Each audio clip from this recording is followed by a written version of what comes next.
महाराष्ट्र चुनाव में फिक्सिंग के दावों पर सियासत हाई हो गई है, सियासत गर्म हो गई है। कांग्रेस नेता राहुल गांधी के बयान पर बीजेपी ने मोर्चा खोल दिया है।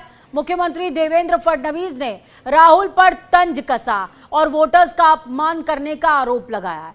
फडणवीस ने कहा राहुल ने बिहार चुनाव से ऐन पहले ही हार मान ली है। तो वहीं एनसीपी ने कहा कि इतने बड़े पद लोकसभा में नेता, विपक्ष पर बैठे नेता अगर हल्की फुल्की बातें करेंगे तो समझ में नहीं आता है कि उनके दिमाग में पक क्या रहा है, चल क्या रहा है। राहुल के अंग्रेजी अखबार में छपे आर्टिकल पर सीएम फडणवीस ने पलटवार किया और कहा राहुल गांधी ने बिहार में अपनी हार मान ली है। जब तक राहुल गांधी जमीन पर नहीं उतरेंगे, तथ्य नहीं समझेंगे, तब तक उनकी पार्टी हारती रहेगी। राहुल गांधी को नींद से जागना ही पड़ेगा। एनसीपी नेता प्रफुल्ल पटेल ने भी राहुल पर हमला बोला है और कहा कि राहुल गांधी लोकसभा में विपक्ष के नेता हैं। इतने बड़े पद पर बैठकर नेता अगर हल्की बातें करेगा तो समझ नहीं आता कि उनके दिमाग में चल क्या रहा है।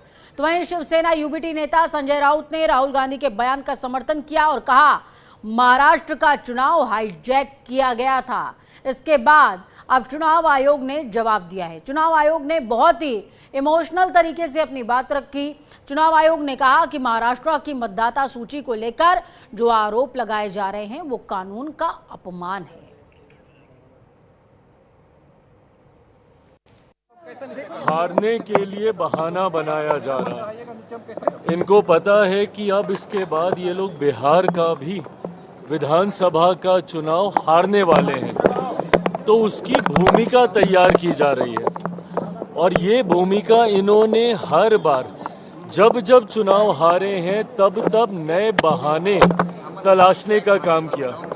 अभी तक ईवीएम पे ये लोग पूरा ठीकरा फोड़ने का काम करते थे कि भैया ईवीएम फिक्स्ड है, ईवीएम की वजह से हम लोग चुनाव हार रहे हैं। अभी तक ये चलता था। अब वो बहाना पुराना हो गया, तो अब इन्होंने पिछले चुनाव से, महाराष्ट्र वाले चुनाव से अब एक नया बहाना जिसका इस्तेमाल इन लोगों ने दिल्ली में भी करने का काम किया। अब उस बहाने के तहत ये लोग क्या कह रहे हैं कि फर्जी वोटर तैयार किए जा रहे हैं और जिसकी वजह से हम लोग चुनाव हार रहे हैं। भैया 55 साल तक आप लोग आज़ादी के 70-75 साल के इतिहास में 55 साल तक आप लोग सत्ता में आप लोग रहे। उसके बाद अगर आज देश की जनता आपको नकार रही है तो जरूरत है आत्ममंथन करने की, ना कि बहाने तलाशने की, जो कि राहुल जी कर रहे हैं। सिर्फ और सिर्फ बहाना ये लोग तलाशते हैं कि इस वजह से हम लोग चुनाव हारे। अब ये मान के चलिए कि इन्होंने बिहार विधानसभा चुनाव में भी अपनी हार स्वीकार कर ली है। तो महाराष्ट्र के चुनावों पर राहुल गांधी ने सवाल उठाए। राहुल ने कहा कि बीजेपी ने मैच फिक्सिंग की तरह धांधली की है। कांग्रेस नेता जिग्नेश मेवाड़ी से बातचीत की न्यूज इंडिया संवाददाता सहयोगी ने। क्या कुछ कह रहे हैं जिग्नेश मेवाड़ी, सुनिए। नेता प्रतिपक्ष राहुल गांधी ने कई अखबारों में अपना एक आर्टिकल लिखा है जिसपे उन्होंने चुनाव आयोग के तमाम मुद्दों को उठाया है और खास तौर पे महाराष्ट्र चुनाव में जिस तरह से वोटर लिस्ट का जो मामला सामने आया उसको लेकर सवाल खड़े किए हैं। कांग्रेस पार्टी के नेता जिग्नेश मेवानी हैं।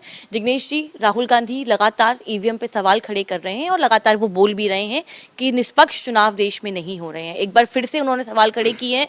सवाल मेरा ये है कि आपको लगता है कि ईवीएम से चुनाव जो है वो नहीं होने चाहिए और बैलेट का इस्तेमाल होना चाहिए? देखिए, व्यक्तिगत तौर पे तो मैं मानता हूं कि यदि मुझे ईवीएम और बैलेट पेपर में कुछ चूज करना है, मैं बैलेट पेपर पसंद करूंगा।